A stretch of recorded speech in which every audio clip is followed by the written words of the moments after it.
کی بات کرے، اس کی تعریف کرے، تو خوبصورت ہے، تو سونی ہے، تو یوں ہے، تو سب سے اچھی میرے لیے تو وہ ہے وغیرہ وغیرہ، وہ بھی ہوتی بھی ہے، حلال ہونے میں تو وہی ہے، اور تو کوئی ہے نہیں بابا جی چنگی لگے، تو وہ آسان ہے. لیکن ہم جہاں سختی اور تشدد برتتے ہیں وہ کام نہیں خراب ہوتا ہے. یہ تشدد کا رشتہ ہے، محبت کا رشتہ ہے، تو وہ کریں گے تو انشاءاللہ وہ تیار ہو جائے گی.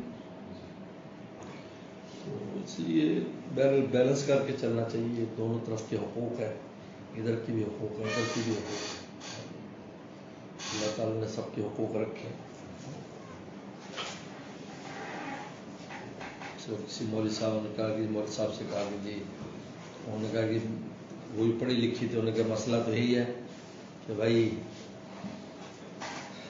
آپ کی اس کی خدمت تو میرے ذمہ ہے نہیں، آپ کے والدین کی. امام صاحب کے پاس چلیں تو امام صاحب نے کہا کوئی بات نہیں، 3 آپشن ہے.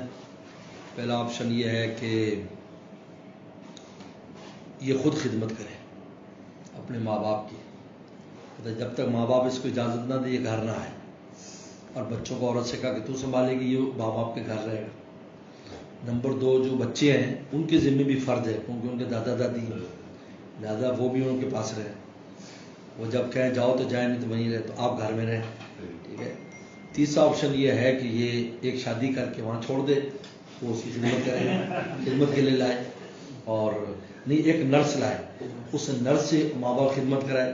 اب یہ آئے جائے گا تو غیر محرم میں فتنے کا اندیشہ ہے، تو اس سے نکاح کرے، اس سے نکاح کرے تو وہ نرس جو ہے نا ان کو سنبھالے، اور آپ کے پیسوں میں سے جو خرچہ ہے اس میں سے نرس کے پیسے دیں.